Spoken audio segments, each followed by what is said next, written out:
ආයිබෝන් කියලා පිළිගන්නවා අපේ සෙට් ටොක්ස් YouTube නාලිකාවට.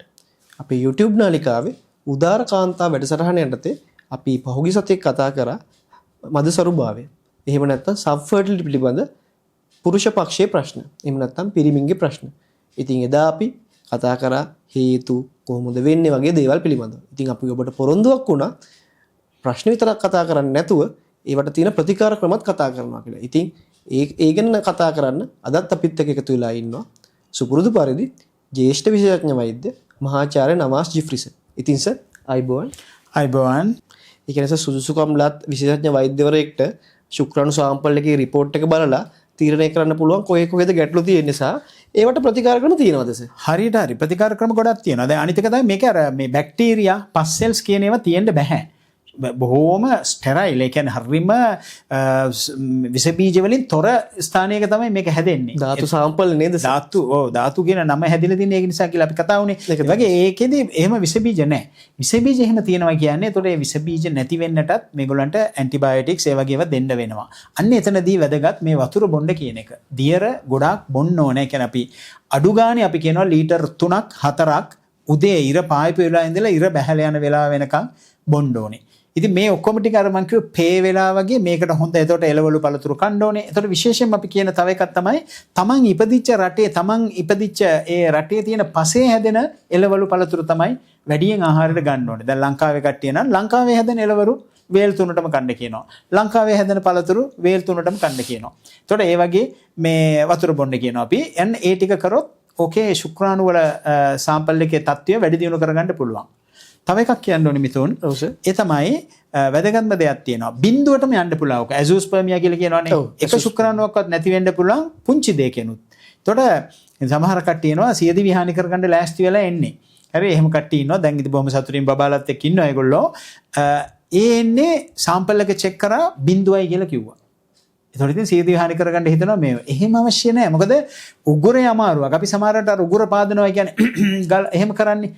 ඒ සෝත්‍රෝට් එකක් ආවොත් වෛරස් එකක් දවස් 75කට ශුක්‍රාණු බිඳුවට යන්න පුළුවන්. මේක තේරුම් ගන්න ඕන පිරිමි. ඒතකොට ඒ නිසා එක සාම්පල් එකකින් බිඳුවයි කියලා කිව්වට කලබල වෙන්න එපා. පොඩ්ඩක් තමන්ගේ අර හොඳ පැති ටික හදාගෙන වතුර හොඳට බීලා කැම බීම හරියට හදාගෙන ගන්න විදිය හදාගෙන නරක වැඩ ටික නතර කරලා හිටියොත් මාස 2කමාරකට පස්සේ කියන්නේ දවස් 75කට පස්සේ චෙක් කරොත් ඒක හොඳ මට්ටමට ඇවිල්ලා තියෙන්න පුළුවන්. එතකොට සර්ගේ අත්දැකීම් අනුව එහෙම ප්‍රශ්න තිබ්බ කට්ටියට බෙහෙත් කරලා ප්‍රතිකාර කරලා සාර්ථක වෙච්ච අවස්ථා ඕන තරම් තියෙනව නේද සර්? අනේ ඔව් එහෙම ඕන තරම් තියෙනවා. දැන් මේ අහගෙන ඉන්න කට්ටියගෙත් ගොඩ දෙනෙකුට මතක් වෙනවා ඇති. අපි මේ උපදේශ ටික දීලා මේ ඕන තරම් ඒගොල්ලෝ ඒ කියන්නේ මට එකක් මතක් වෙනවා ගබ්සාවීම් විතරක් සිද්ධ වෙලා තිබ්බ 9ක් එක්කෙනෙක්ගේ. එතකොට මේ දෙන්නම ආවේ හැමයි මේ පාර මොනවා හරි බෑ කියලා කිව්වද සියදිවි හානි කරගන්නවයි කියලා. එතකොට හොයලා බලනකොට ඒ ගෑනු එක්කෙනාමනේ හොයලා එයාගේ ප්‍රශ්න තියෙනවද කියලා බලන්න පිරිමි එක්කෙනා ගැන එච්චර නැහැ. ඇයි 9 සැරයක් ප්‍රෙග්නන්ට් වුණානේ කියලා කියන්නේ. පස්සේ පිරිමි එක්කෙනාගේ අපි පරීක්ෂා කරලා බලනකොට එයාගේ ධාතු වල ගැටලු තිබ්බා.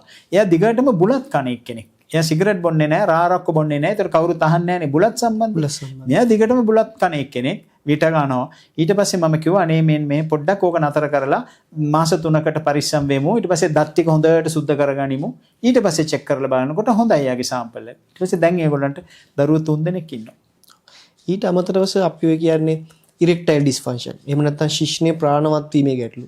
ඊට අමතරව ශුක්‍රාණු පිට කිරීමේ ගැටලු, ප්‍රීමැචුර් ඉජැකියුලේෂන්.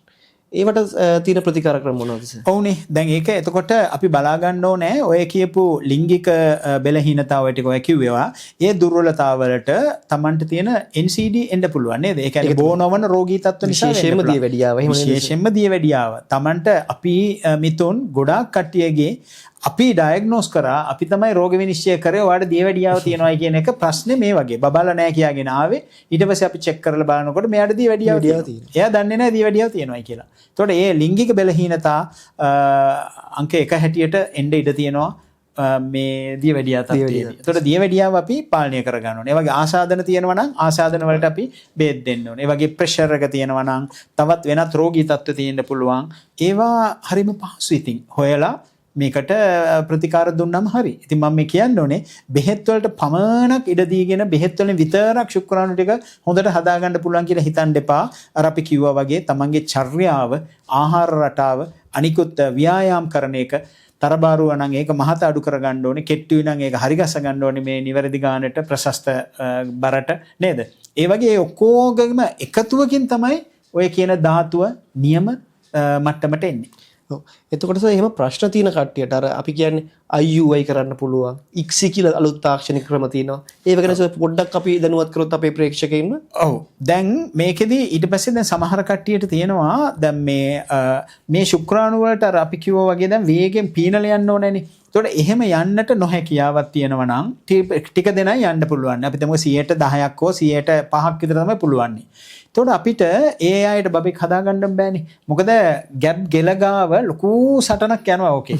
එතකොට ඒවා ප්‍රතික්ෂේප වෙනවා. ඒවට ඇන්ටිබොඩිස් කියලා හැදිලා තියෙනවා. ඒවා මරනවා. ඒවා ඒ වගේ ගොඩාක් જાති සිද්ධ වෙනවා එතන. එතකොට ලොකු යුද පිටියක් වගේ.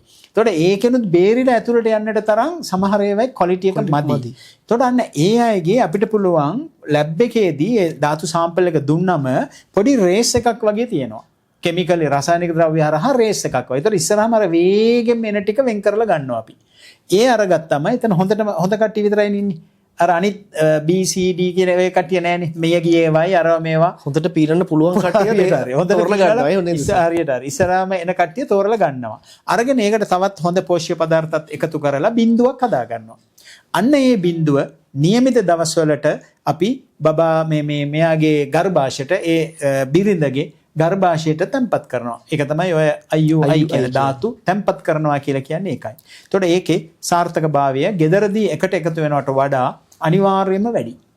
ICSI ගැන අපි වචනයක් කතා කරලා මම වැඩසටහනට ගත්තොත් හොඳයි කියලා හිතනවා. හොඳයි. ICSI කියලා කියන්නේ දැන් සමහර අයගේ තියෙනවා ධාතු වල ශුක්‍රාණු වල එයාට නැහැ. වලිගේ නැහැ වෙන්න පුළුවන්. එතකොට අර ඔළුව නැහැ. නමුත් මැද තියෙන DNA කොටස තියෙනවනේ. බෙල්ල හරියට තියෙනවා. අන්න ඒක අපිට පුළුවන් වෙන් කරලා ගන්න. හරිද? අරගෙන වෙනමම දැන් දිනු වෙලා තියෙනවා ශුක්‍රාණු නැතත් කමන්නේ DNA එක අරගත්තොත් ඒකෙන් බබල් හදන්න පුළුවන්. අම්මගේ ඩිම්බය ගත්තා ඒ විදිහට. ඒතකොට මේකෙදි අපි මේ කරන්නේ මොනවද? ICSI කියන එක වා කිව්වේ වෙනමම අපි ධාතු වලින් ශුක්‍රාණු අරගෙන ඩිම්බේ අල්ලගෙන ඩිම්බේ ගාවට කිට්ටු කරලා ඒක හිල් කරගෙන ඇතුළට යන්න පහසුවක් ඇති කරනවා මේ ශුක්‍රාණුයි. ඒතකොට ඇතුළට ගියාට පස්සේ අන්න එතනදී හැදෙනවා යුක්තාණුවක් කියලා. ජීවයක් හැදෙනවා.